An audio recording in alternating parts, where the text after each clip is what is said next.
¿Cómo le va? Bienvenido a una nueva edición de Límite 24. Hemos hablado en más de una oportunidad sobre la pobreza en la Argentina. No hablamos ahora, hablamos, este ciclo ya tiene varias temporadas, en más de una oportunidad de todo. De situaciones sociales complicadas, hemos hablado con referentes que miden, estudian la pobreza.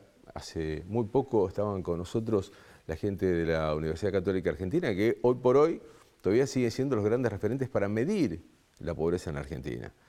Y también muchas veces hemos hablado con funcionarios de distintos municipios que ellos palpan, ¿no?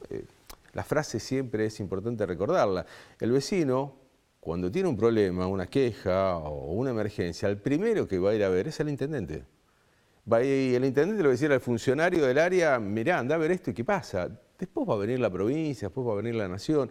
Pero el primer contacto, el primer timbre que toca el vecino cuando tiene una situación compleja es la del intendente.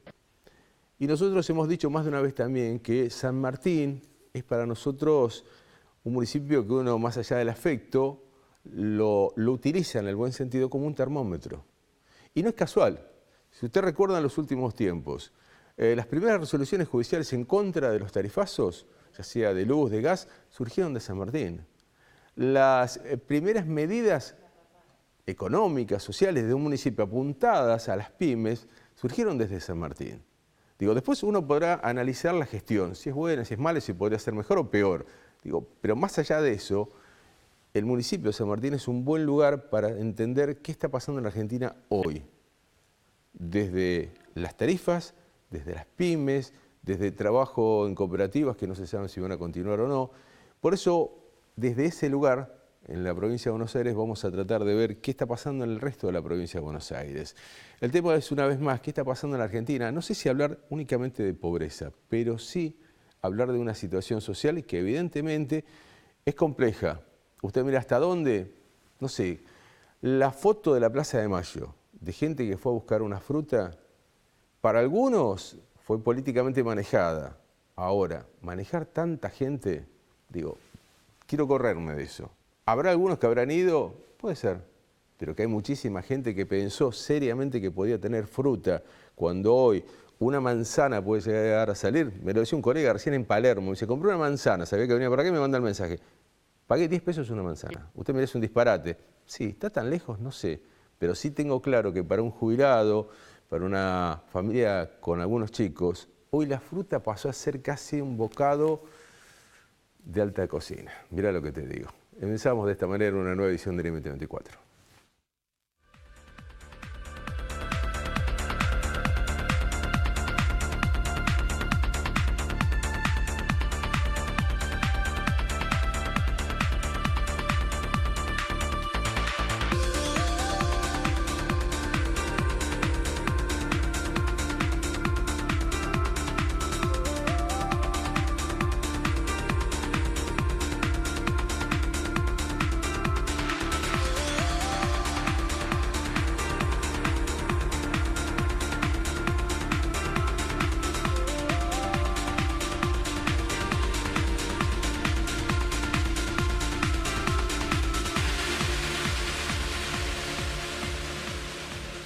Cuando ustedes, estos datos que nosotros estuvimos viendo fueron de hace 2 años. Nos parecía interesante la imagen, sí, además. Pero, ¿cómo el gobierno que finaliza, con qué nivel de pobreza deja la Argentina realmente? ¿Qué vieron ustedes? ¿Cuáles fueron los datos de él? Fines del 2015. Sí, en un nivel del 29%, ¿no? Y es un nivel que siempre estuvo fluctuando, digamos, del 2010, 2009 en adelante, estuvo rondando el 30% de pobreza y un nivel de indigencia entre el 5 y el 6%. Te pregunto, apelando de tu conocimiento, digo, para que la gente le quede más claro, a mí 30 me suena como muchísimo, estamos hablando de casi un tercio, ¿no? Es una locura. Pero en el contexto internacional, digo, si vos tomás países similares, entre comillas, a la Argentina, ¿por dónde estaríamos? ¿Es algo uno dice, bueno, mira, te puede parecer mucho, pero es normal, entre comillas. En los países latinoamericanos es normal estos niveles. Lo que pasa es que hay una tendencia diferente. Argentina venía de estándares de niveles de vida muy altos hasta la década del 70, del 80, lo que fue la implementación de las políticas de la década del 90. Nos ubicaron en una posición cuando salimos de la crisis del 2001-2012, es decir, había un 52% de niveles de pobreza como dato oficial, porque el observatorio todavía no tenía una medición propia. Entonces, las mejoras que se dieron tuvieron un piso en el año 2009 y ahí se estabilizaron, es decir, se dejó de mejorar.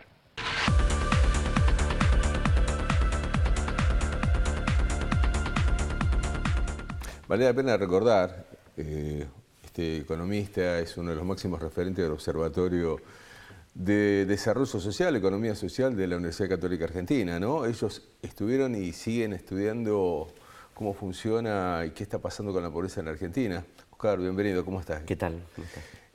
¿Coincidís con el análisis que hacía el doctor? Digo, él decía, Argentina tenía un piso importante hasta el 2009 y a partir de ahí no siguió creciendo. Sí, se pudo percibir con claridad en la población que dejó de hacerse de las herramientas necesarias como para ir trazándose su propia derroteo, su propio destino, digamos, ¿no? De poder proyectarse y proyectar la vida de sus hijos, digamos, ¿no? Empezó a tener un poquito más de... Nosotros notamos eso, que empezó a tener un poco más de dificultad en ese horizonte, ¿no? Progresivamente. Tal vez no de la manera en que se está dando ahora, ¿no? Ahora hay angustia, ahora hay preocupación, mucha preocupación, hay mucha sorpresa también de los vecinos que no llegan a comprender cómo algunos sacudones que tal vez la historia económica de idas y vueltas en nuestro país nos tiene un poco acostumbrados, pero con este volumen, ¿no? El aumento no solo de los precios, sino también de las tarifas y una cantidad de cosas que cambiaron el tablero de la noche a la mañana, y me parece que eso, lo fundamental que pasó, lo más fuerte que pasó es eso, la sorpresa de verse sin esa red, sin una red de contención, o sea, no le alcanza la red de contención que se había trazado cada familia, digamos. Un poquito nos pasaba, el otro día nos preguntaban a nosotros, el municipio traza su presupuesto en el mes de octubre, digamos, ¿no? Sí. Entonces, ¿cómo estábamos con la situación en este año? Bueno, estábamos como con todos los sentidos puestos porque aquello que se proyectó en el mes de octubre del año pasado cambió dramáticamente. Y bueno, a la familia le pasó exactamente lo mismo.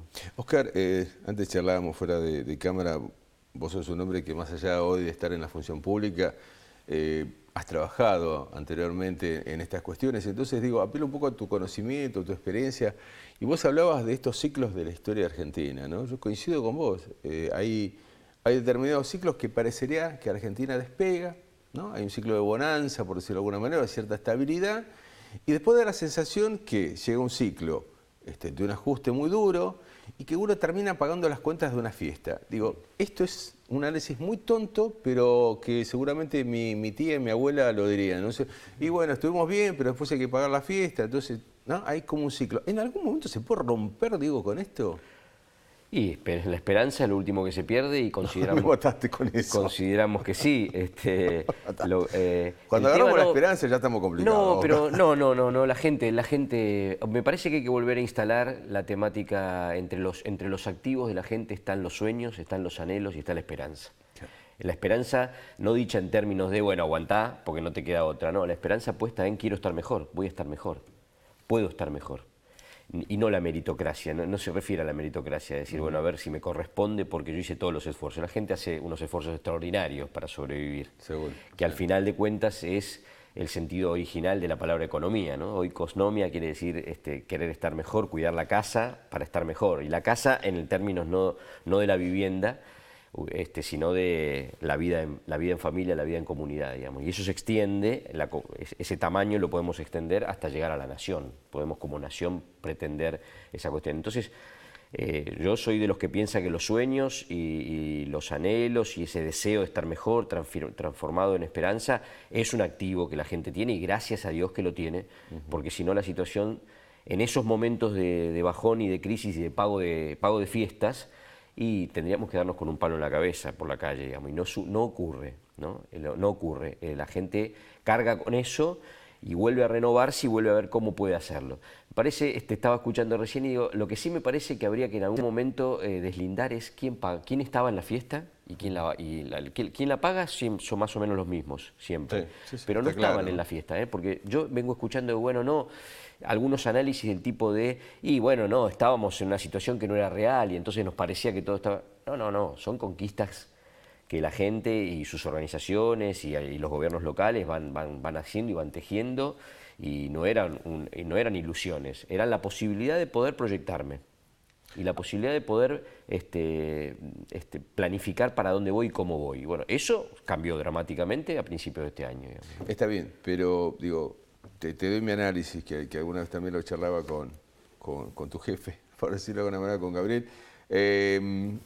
Yo tomo este año, el 2009, que hacía referencia la gente de la UCA, porque me parece que a partir de ese momento, no sé si se empezaba a terminar la fiesta, pero se empezaba a ver que había algo que no cerraba. Después vamos a hablar del tema de tarifas más específico, pero quiero tomarlo como ejemplo.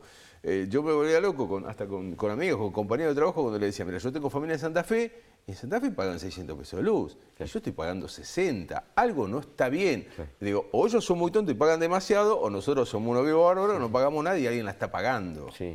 No, sin duda, sin duda esto era fácil de advertir, digamos, ¿no? Y inclusive por eso también había desde hace una cantidad de tiempo bastante importante la posibilidad de renunciar voluntariamente a los subsidios que había. O sea que eso quiere decir que estaba claro que se podía. Algo está. El asunto es que me parece que la manera en la que se hizo no se cuidó a la gente, digamos, ¿no? Y eso es lo que causa sorpresa. Eso es lo que el vecino dice, pero ¿cómo no tomaron en cuenta? Esto eran los niveles a los que había que llevar las tarifas, bueno, pero ¿cómo así de la noche a la mañana? No puedo. Me gustó este concepto de no se cuida a la gente. Yo coincido con vos. Me parece que había que hacer algunas cosas, porque evidentemente no cerraba con nada, ya era casi disparatado, porque hay 1000 ejemplos del boleto colectivo, ¿no? Un boleto colectivo que en cualquier lado salía 10, 15 pesos, acá se pagaba 1,50 pesos. Pero esto de que no se cuida a la gente tiene que ver quizás con la formación de un equipo de gobierno donde se privilegió cerrar los números o tratar de que todo más o menos funcione, sin pensar que, bueno, detrás de esos números hay gente. Yo con una persona que me formé en la preparación, en el diseño de capacitaciones, sobre todo a población que estaba en situación de desempleo, a esto me dedico hace 30 años, teníamos en cuenta algunos elementos cuando uno planificaba la capacitación y decía, ¿cómo va a venir la gente hasta acá? Y si uno no metió la mano en el bolsillo nunca para pagar el colectivo y encontró si tenía o no tenía, y si tenía para la vuelta, esto capaz que se le escapa. Y un poco salvando todas las distancias es un poco lo que pasó, se les escapó que es absolutamente imposible pagar una factura de 3.000 pesos para quien estaba pagando 150 pesos o 200 pesos. Más allá de si esas son las cuentas que tienen que cerrar o no, en lo concreto no puedo pagar eso. Ni hablar de un club de barrio, ni hablar de un comedor, de un merendero, de una organización social, de una biblioteca popular. ¿Sí? ¿Desde dónde replantean su estructura de costos, si pudiesen hacerlo, para poder dar cuenta de la magnitud de ese aumento? Pero así todo, a mí me tocó estar ya, bueno, cuando se podía, ahora ya mucho no se puede, ¿no? Recorridas con María Eugenia Vidal o con Mauricio Macri, le digo, ahora por cuestiones de seguridad se hace bastante más complejo.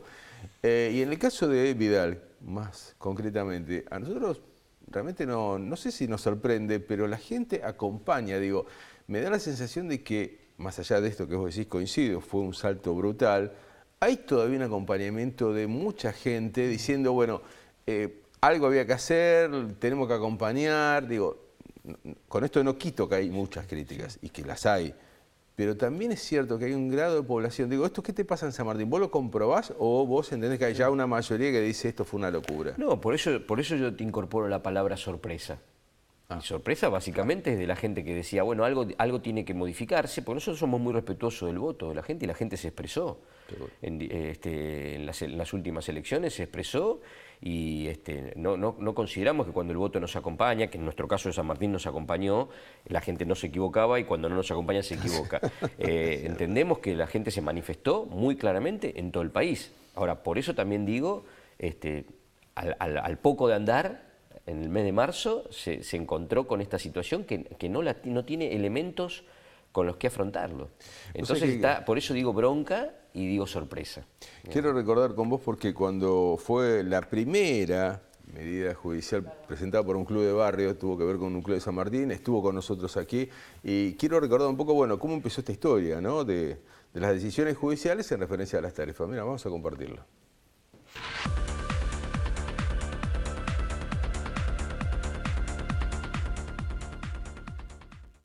Está con nosotros el intendente de San Martín, Gabriel Catopodis. Gracias por venir. Bueno, finalmente usted fue uno de los que impulsó uno de los recursos de amparo contra el aumento de las tarifas. Sí, venimos reclamándole al gobierno que tome una decisión que tiene que ser clara y que es suspender este tarifazo, en particular para los clubes de barrio, pero también para muchísimas instituciones, para entidades sociales que... Sí, el fallo tenía que ver incluso con un hospital de 3 de febrero que había pedido, una clínica privada que había pedido asistencia porque el tarifazo era abrumador y argumentaba que no podía hacer frente. Sí, son dos fallos distintos. Hubo un fallo a favor de una clínica, este fallo es a favor de clubes de barrio de San Martín, pero el mismo principio, está viciado la manera en que el gobierno resolvió el nuevo cuadro tarifario, no se convocó a una audiencia pública. La ley dice que las tarifas tienen que ser justas y accesibles y claramente a los clubes de barrio y a muchas instituciones el 500 o el 600% de aumento de la noche a la mañana los puso contra las cuerdas y la verdad que fue un golpe muy duro. A ver, Oscar, esto empezó con una medida, recuerdo también lo que decía la colega, de una clínica privada, después se sumaron los clubes de barrio, después hubo una presentación acompañada por el municipio de San Martín. Llegamos a la instancia de la Corte. Hoy, ¿cómo está este panorama? Digo, ¿qué le pasa hoy a las pymes? ¿Qué le pasó a los clubes de barrio? Digo, más allá de todos estos ajustes, la audiencia pública que se está previendo para este mes. Bueno, un poco la confusión también sigue, porque hasta el fallo ahora de la Corte, ¿no? Pero hasta el fallo de la Corte está todo, bueno, hay que pagar, no hay que pagar, va a haber que pagar después, se va a amontonar, ¿cómo es? Entonces, eso es lo que decía nuestro intendente, con toda sencillez y con toda claridad, ahí es donde los que tienen responsabilidad de gobernar tienen que tomar decisiones. Y cuán importante podría ser que la decisión tenga que ver con decir, nos equivocamos, lo vamos a hacer como corresponde, lo vamos a hacer de otra manera, vamos a consultar, y esto sería muy bueno para todos, sería muy bueno para la democracia también, ¿no? Pero hay que reaccionar, y bueno, un poco lo que hizo nuestro intendente en San Martín es eso, acompañar la preocupación de la gente. El gobierno municipal, el gobierno local es el gobierno más próximo a la gente, como decía un intendente que teníamos amigo y que falleció, lamentablemente, pero decía, tenemos los problemas a 70 centímetros del pecho, que es donde termina el escritorio, porque ahí está la gente y como bien decías hace un momento en la presentación, es el primer lugar a donde van a golpear. Seguro. Entonces nosotros con nuestra actitud, con la actitud del intendente, con la actitud de todo el gobierno de acompañar este proceso, de ninguna manera es poner más leña al fuego que ya existe, pero sí de poner un poco de claridad y un poco de un palenque en donde la gente pueda apoyarse en estos momentos tan críticos, ¿no? San Martín es una ciudad que además de tener gente maravillosa, tiene muchas fábricas recuperadas, sí. Tiene muchas pymes, digo, nosotros hemos recorrido más de una vez con las cámaras del canal, me viene a la cabeza Coroflex, por ejemplo, un grupo de laburantes que pudieron hacer una cooperativa, la gente de la EGCATIC, digo, hay muchas fábricas recuperadas, pero además hay mucha pyme. Sí. ¿Qué pasó más allá del fallo de la Corte? Porque no están ellos comprendidos en esta medida. ¿Cómo quedan? ¿Qué te han dicho? No, están altamente preocupados porque además lo primero que sucede en esta situación es que todo se enfría un poco y las ventas caen. Y las proyecciones que tenían de inversión o de dar algunos pasos durante el año se detuvieron, digamos, ¿no? Entonces eso es preocupante porque, como bien decís, las pymes son muy importantes en San Martín, generan muchas fuentes de trabajo al interior de San Martín y para afuera de San Martín. Nosotros, así como tenemos en una cara de la moneda 169 barrios carenciados en nuestro distrito, que es una cantidad muy grande, es decir, más de 120.000 personas viven en esa situación, que con necesidades a cumplimentar y con necesidades a abordar, pero a la vez aportamos el 12% del PBI. Esa industria instalada a partir fundamentalmente de pymes, aportan el 12% del PBI de la provincia. Entonces, Y a eso también lo complemento con, nosotros hemos logrado en los primeros 4 años de gobierno que de cada 10 pesos que utiliza el gobierno municipal, 7 y pico son generados por el propio San Martín. Bueno, eso va a tener un impacto, está teniendo un impacto muy fuerte en las finanzas del municipio, en las finanzas de las propias pymes, que veían que habían estado a la altura del esfuerzo porque veían que tenían una respuesta por parte del gobierno, ¿no? En infraestructura, en impulso, en facilitarles una cantidad de cosas. Y bueno, está todo ahora estamos como asomados a la ventana a ver qué pasa, y con la necesidad de que se tomen medidas. Bueno, así como se tomaron tan rápidamente y tan fuertemente, se tomen de la misma manera para volver a restituir una tranquilidad en la población. Vamos a hacer una pequeña pausa y después vamos a volver, porque Oscar hacía referencia y realmente vale la pena de la cantidad de pymes que hay, ¿no? Y que todo, siempre se habla, desde los discursos vos vas a escuchar a los políticos que te dicen las pymes son las grandes generadoras de mano de obra en Argentina. Sí, fantástico, pero la realidad es que son las primeras más golpeadas. Hay un par de días que empezaron a circular en San Martín, ya hace un tiempo, para tratar de darles una mano, para acompañar a muchos emprendedores, porque ¿qué pasa además con el tipo que se queda sin laburo? A los 50 años, ¿qué haces? Bueno, ves cómo te las arreglas. Bueno, hay un par de días que están dando vueltas que me parece que vale la pena compartirlas después del corte para ver, bueno, qué alternativa desde San Martín o de cualquier otro municipio le puede dar a esa gente que, insisto, o se ha quedado sin laburo o está a punto de perderlo. Dale.